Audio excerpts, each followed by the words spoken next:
Hello दोस्तों, आपका हमारे यूट्यूब चैनल बंधु क्लासेस में स्वागत है। जैसा कि हम लोग आजकल अपने इस चैनल पर भूगोल के अति महत्वपूर्ण 20 प्रश्नों की श्रृंखला पर डिस्कस कर रहे हैं। यानी 20-20 करके हम एक सेट के माध्यम से जो भूगोल के बार बार क्वेश्चनों मतलब किसी न किसी एग्ज़ाम में रिपीट होते हैं, ऐसे क्वेश्चनों को हमने सेलेक्ट करके आप लोगों के सामने डिस्कस कर रहे हैं। तो आज दोस्तों हम लोग इस श्रृंखला की तीसरी कड़ी यानी तीसरे भाग पर चर्चा करेंगे। अभी तक हमने हमारे जिस चैनल को दोस्तों ने सब्सक्राइब नहीं किया है, उनसे रिक्वेस्ट है कि आप हमारे चैनल को सब्सक्राइब कर लें और इसे अपने दोस्तों में सब्सक्राइब शेयर करें। अभी तक दोस्तों जो दोस्त इस कड़ी के 2 भाग को नहीं देखे हैं, आप हमारे चैनल पर जाकर भाग 1 भाग 2 देख सकते हैं। आज हम दोस्तों इसकी तीसरी कड़ी पर बात करेंगे। क्वेश्चन नंबर 41 से बात करते हैं। तो देर न करते हुए हम लोग क्वेश्चन नंबर 41 देखते हैं। क्वेश्चन नंबर 41 आपसे बात कर रहा है, एराबिका एक प्रकार का है। यानी एराबिका क्या है, यह क्वेश्चन आपसे जानना चाह रहा है कि एराबिका एक प्रकार का है। फूल, घोड़ा, काफ़ी, चाय। जो एराबिका है यह जो है काफ़ी का एक तरह से कहा जाए, काफ़ी के जो बीज होते हैं ऐसे बीजों को क्या कहा जाता है, एराबिका। यानी एराबिका का जो संबंध है वह किससे है, कॉफ़ी से है। तो हमारा आंसर क्या होगा दोस्तों, आंसर सी हो जाएगा। यानी एराबिका का जो संबंध है वह किससे है, कॉफ़ी से है। अगले क्वेश्चन की तरफ हम लोग बढ़ते हैं दोस्तों। अगला क्वेश्चन देखते हैं। क्वेश्चन नंबर 42 की बात करते हैं।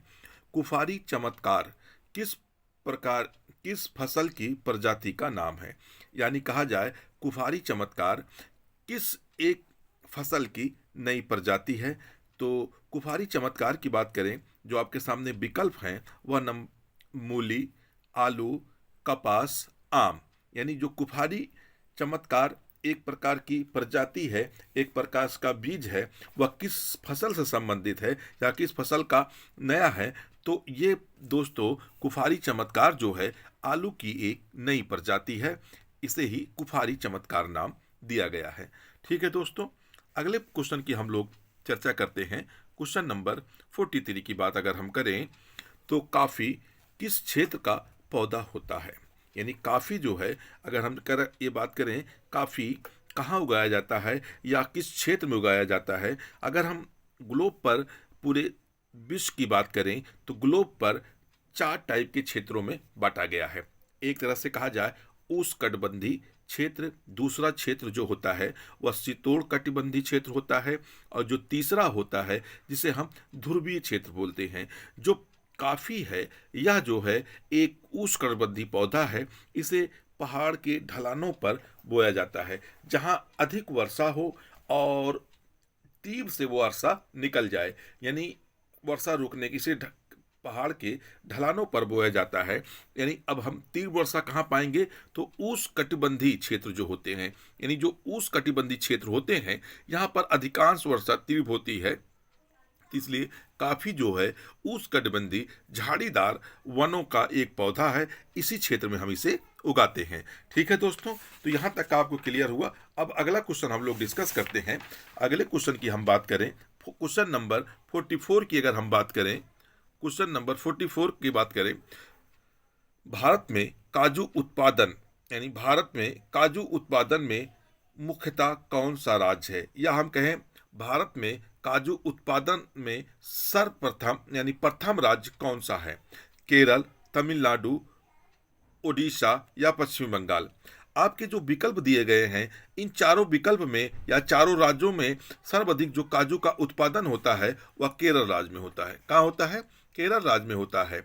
21-22 के आंकड़ों के हिसाब से केरल में कुल उत्पादन का 23 से 28% के आसपास काजू उत्पादन किया जाता है दोस्तों। अगला दोस्तों हम लोग क्वेश्चन देखते हैं, 45 क्वेश्चन देखते हैं। 45 जो क्वेश्चन है वह कह रहा है, निम्नलिखित में से मसाला पदार्थ कौन सा है जो जड़ों से प्राप्त होता है। यानी आपको कुछ मसाले दिए गए हैं और क्वेश्चन आपसे ये जाना जा पूछ रहा है कि कौन सा मसाला है जो जड़ से प्राप्त होता है। जैसे अब हम क्वेश्चन देख लेते हैं। लौंग, लौंग जो है दोस्तों कभी जड़ से प्राप्त नहीं होती है, या एक सूखे हुए फल का होता है जो डालों में आता है। दालचीनी, ये भी हमें क्या होता है, अभी कल हमने डिस्कस किया था अपने, दालचीनी जो होता है छालों से भी प्राप्त किया जा सकता है।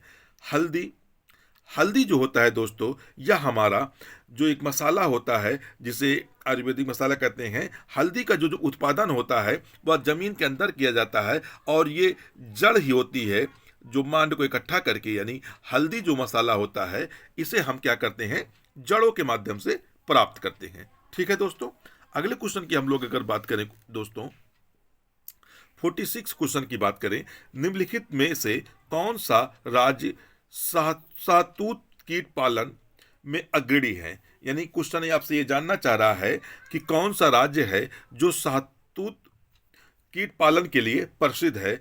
आपके सामने विकल्प हैं पश्चिमी बंगाल, कर्नाटक, कश्मीर, तमिलनाडु। तो जो शहतूत कीट पालन के लिए सबसे अधिक प्रसिद्ध है वह कौन सा राज्य है, कर्नाटक राज्य है। यानी कर्नाटक जो है शहतूत कीट पालन के लिए सर्वाधिक प्रसिद्ध है। अगला क्वेश्चन हम लोग देखते हैं, क्वेश्चन नंबर 47 की बात अगर हम करें दोस्तों, क्वेश्चन नंबर 47 की अगर हम बात करें, निम्नलिखित में से किस राज्य में गेहूं का प्रचुर मात्रा में उत्पादन किया जाता है, या हम कहें गेहूं के उत्पादन में कौन सा राज्य सर्वप्रथम है, या सर्वाधिक गेहूं का उत्पादन किस राज्य में किया जाता है। आपके सामने विकल्प है हरियाणा, राजस्थान, उत्तर प्रदेश, पंजाब। गेहूं के उत्पादन में अगर सर्वाधिक की बात की जाए तो गेहूं उत्पादन में अपना उत्तर प्रदेश अग्रणी राज्यों में आता है। यानी ये कह सकते हैं गेहूं का जो उत्पादन है वह उत्तर प्रदेश में सर्वाधिक किया जाता है। ठीक है दोस्तों, अगले क्वेश्चन की तरफ हम लोग बढ़ते हैं और अगला क्वेश्चन देखते हैं। क्वेश्चन नंबर 48 की अगर हम बात कर लें, क्वेश्चन नंबर 48 की बात करें, चीनी का प्रमुख उत्पादक देश कौन सा है। यानी ये भी कह सकते हैं निम्नलिखित में से चीनी का प्रमुख उत्पादक देश कौन सा है। अभी हाल ही में एक नए आंकड़े के हिसाब से भारत जो है चीनी उत्पादन में दुनिया का सबसे ज्यादा यानी प्रथम देश बन गया है। यानी भारत चीनी उत्पादन में दुनिया का सर्वप्रमुख देश बन गया है, और यह निर्यात में, अगर हम इसके निर्यात की बात करें, निर्यात में यह दूसरे नंबर पर हो गया है। यानी उत्पादन की अगर हम बात कर लें, यह दुनिया का सर्वाधिक देश हो गया है, और निर्यात में यह दूसरे नंबर का देश बन गया है। ठीक है दोस्तों, तो ये क्वेश्चन नंबर 88 कहता है चीनी के उत्पादन में भारत पहले नंबर पे आ गया है। हम लोग अगला क्वेश्चन देखते हैं 49 क्वेश्चन की अगर हम बात कर लें, 49 क्वेश्चन की बात करते हैं, भारत में उगाई जाने वाली अधिकतर कॉफी की किस्म कौन सी होती है। यानी कौन सी किस्म भारत में सर्वाधिक उगाई जाती है। तो आपके सामने विकल्प है ओल्ड चिक्स, कुर्गस, अरेबिका, केंटस। यानी जो अरेबिका है भारत में सर्वाधिक उगाई जाने वाली कॉफी की किस्म है। अरेबिका जो है ये उगाई जाने वाली जो किस्म है कॉफी की। अगला क्वेश्चन हम लोग देखते हैं, क्वेश्चन 50 की अगर हम बात करें, हापुस आम का मूल स्थान कौन सा है। यानी जो भारत में हापुस या आपुस कहीं कहीं कह दिया जाता है, आपुस आम का जो उत्पादन किया जाता है इसके मूल स्थान के बारे में आपसे जानना चाह रहा है। मूल स्थान दिया हुआ है रत्नागिरी, बनारस, मालदा, विजयवाड़ा। यानी जो आपुस आम का जो मूल स्थान है वह महाराष्ट्र का रत्नागिरी माना जाता है। यानी रत्नागिरी में इसका जो मूल स्थान है, रत्नागिरी में ही इसका उत्पादन किया जाता है। अगले अगर हम बात कर लें दोस्तों, अगले क्वेश्चन की 51 क्वेश्चन की अगर हम बात करें, नील क्रांति किससे संबंधित है। यानी नीली क्रांति का संबंध निम्नलिखित में से किससे है। मछली उत्पादन से, दूध उत्पादन से, तेल उत्पादन से, या हम कहें खाद्यान्न उत्पादन से। जो नीली क्रांति है वह मछली उत्पादन से संबंधित होती है। यानी जो नीली क्रांति लाई गई थी मछली उत्पादन को बढ़ावा देने के लिए नीली क्रांति लाई गई थी। जो दूध उत्पादन को बढ़ावा देने के लिए कौन सी क्रांति लाई गई थी, श्वेत क्रांति दूध उत्पादन को बढ़ावा देने के लिए लाई गई थी। ठीक है दोस्तों, अगला क्वेश्चन हम लोग डिस्कस करते हैं, क्वेश्चन नंबर 52 डिस्कस करते हैं, तारपीन की तेल कहाँ मिलता है। यानी तारपीन का जो तेल है वो कहाँ से हमें प्राप्त होता है या किससे प्राप्त होता है? काजू का छिलके से, चीड़ का पेड़ से, या यूकेलिप्टिस से, या सिरकोना का पेड़ से। जो हमें तारपीन का तेल प्राप्त होता है दोस्तों, वह चीड़ के पेड़ से हमें प्राप्त होता है। यानी जो तारपीन का तेल कहाँ से प्राप्त होता है? चीड़ के पेड़ से हमें तारपीन का तेल प्राप्त होता है। ठीक है दोस्तों, अगला क्वेश्चन हम लोग देखते हैं, निम्नलिखित में से खेती का झूम विधि का व्यवहार निम्नलिखित में से किसमें पाया जाता है या किस क्षेत्र में पाया जाता है? यानी जो खेती का झूम विधि है वह निम्नलिखित में से किस क्षेत्र में पाई जाती है? हिमाचल प्रदेश में, मध्य उच्च भूमि में, तटीय तमिलनाडु में, नागालैंड में। जो झूम विधि से कृषि की जाती है वह अधिकांशतः कहाँ की जाती है? पूर्वोत्तर के राज्यों में। पूर्वोत्तर के राज्यों में झूम विधि से कृषि की जाती है। अगर हम झूम विधि की बात कर लें, जो जनजाति हमारी होती हैं या जनजाति समुदाय द्वारा होता है, किसी एरिया के जो घने पेड़ होते हैं उन्हें काट कर वहाँ खेती करना, जब तक वह उर्वरा वहाँ बनती रहती है वह उस जगह पर खेती करते रहते हैं। जैसे जैसे उस क्षेत्र की उर्वरता कम होती जाती है, क्या करते हैं, एक समय बाद वह क्षेत्र को छोड़कर किसी दूसरे जगह पर पेड़ों को काटकर वहां खेती स्टार्ट कर देते हैं। यानी ऐसी खेती को क्या कहा जाता है? झूम विधि से खेती की जाती है। जो झूम विधि है यह इस्तेमाल अधिकतर कहाँ होती है? हमारे पूर्वोत्तर राज्यों में। पूर्वोत्तर राज्यों की मतलब बात करें तो नागालैंड में। हमारा विकल्प क्या हो जाएगा? विकल्प नंबर डी हो जाएगा। जो कहाँ किया जाता है? पूर्वोत्तर के राज्यों में यह विकल्प किया जाता है।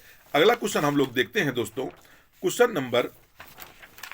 अगला क्वेश्चन अगर हम देखें दोस्तों, क्वेश्चन नंबर 54 की बात अगर हम लोग कर लें, भारत में कुल्लू घाटी किसकी खेती के लिए प्रसिद्ध है? यानी भारत की जो कुल्लू घाटी है किसकी खेती के लिए प्रसिद्ध है? अंगूर, आलू, सेब या स्ट्रॉबेरी।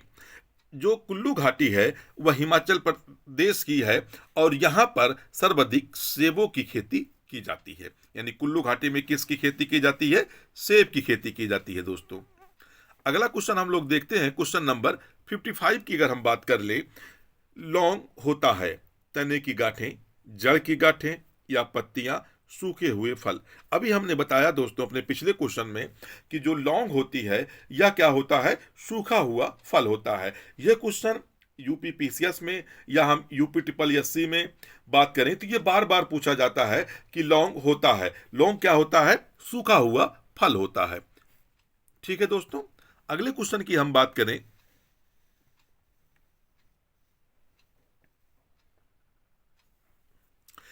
IR20 और रत्ना दो प्रमुख किस्में किस फसल की हैं? गेहूं की, बाजरा की, ज्वार की, धान की। जो IR है, ये जो प्रमुख किस्में हैं किसकी हैं? तो यह प्रमुख किस्में बाजरा की हैं। किसकी हैं? बाजरा की हैं। ठीक है दोस्तों, अगला क्वेश्चन हम लोग देखते हैं, क्वेश्चन नंबर 57। निम्नलिखित में से वे दो राज्य कौन से हैं जिनमें लौटते हुए मानसून के दौरान प्रायः चक्रवात आते हैं? यानी क्वेश्चन आपसे पूछा जाता है जो हमारा लौटता हुआ मानसून है इसके कारण भारत के किन दो राज्यों में चक्रवात आते हैं? कर्नाटक और केरल, क्योंकि दोस्तों यहाँ तो होगा ना, क्योंकि यहाँ आता हुआ मानसून जो हमारा मई जून में आता है, जून जुलाई में मानसून आता है, यहाँ आता है पंजाब और हरियाणा में, क्योंकि यह पंजाब हरियाणा समुद्र के तटीय इलाके, इसलिए यहाँ आने की संभावना बिल्कुल नहीं है। बिहार और असम में यहाँ भी नहीं हो सकता दोस्तों। तो क्वेश्चन नंबर डी बचता है आंध्र प्रदेश और ओडिशा में। यानी जो लौटते हुए मानसून की वजह से चक्रवात आते हैं भारत के किन राज्यों में आते हैं? आंध्र प्रदेश और ओडिशा के राज्यों में आते हैं। ठीक है दोस्तों, अगला क्वेश्चन हम लोग देखते हैं, क्वेश्चन नंबर 58। निम्नलिखित में से कौन सा भारत का सबसे अधिक आर्द्र स्थान है? तो जो आदर जिसे जहाँ कहा जाए मौसमी घटनाएं ज़्यादा होती हैं या सर्वाधिक बारिश होती है, तो भारत के कौन सा, या भारत ही नहीं विश्व के सर्वाधिक वर्षा जो होती है भारत में वह कहाँ होती है? मानसीराम में। यानी मानसीराम में भारत की सर्वाधिक वर्षा होती है, या हम ये भी कह सकते हैं पूरे विश्व में सर्वाधिक वर्षा कहाँ होती है? मानसीराम में। अगर दूसरे नंबर की बात करें तो चेरापूंजी में, ये मेघालय में स्थित है। ठीक है दोस्तों, अगला क्वेश्चन हम लोग देखते हैं, क्वेश्चन नंबर 59। अगर हम 59 क्वेश्चन की बात कर लें, वायुमंडल में प्रायः गर्मी कहां से आती है। यानी आपसे क्वेश्चन पूछ रहा है जो वायुमंडल की गर्मी होती है वो प्रायः कहां से आती है। सूर्यताप से, चालन से, विकिरण से, संवहन से। कहा जाता है दोस्तों, जो वायु सूर्य है वह सूर्यताप के माध्यम से जब अपनी विकिरण के माध्यम से, यानी ये विकिरण कैसे होती है, लघु माध्यम से या लघु किरणें होती हैं, और ये किरणें सीधा क्या आती हैं, पृथ्वी पे आती हैं। पृथ्वी को जब गर्म कर लेती हैं तो पृथ्वी गर्म होने के बाद इन किरणों को वापस भेजती है और ये विकिरण के माध्यम से या अब ये लघु ना होकर दीर्घ हो जाती हैं, जिसके कारण वायुमंडल क्या होता है, धीरे धीरे गर्म हो जाता है। यानी जो वायुमंडल पर आया गर्मी पाता है, किस माध्यम से पाता है, विकिरण के माध्यम से वायुमंडल गर्म होता है। अब अगला क्वेश्चन हम लोग देखते हैं दोस्तों, क्वेश्चन नंबर, आज हमारे इस टॉपिक का आखिरी क्वेश्चन है, क्वेश्चन नंबर 60। भारत में सबसे अधिक कॉफी उत्पादन करने वाला कौन सा राज्य है। यानी भारत का कौन सा राज्य कॉफी उत्पादन करता है। तो सर्वाधिक कॉफी उत्पादन जो करता है वो कौन सा करता है, कर्नाटक करता है। ठीक है दोस्तों, आपको हमारा वीडियो कैसा लगा आप हमें कमेंट बॉक्स में बताएं। हमारे चैनल को ज़्यादा से ज़्यादा शेयर करें, सब्सक्राइब करें। धन्यवाद दोस्तों।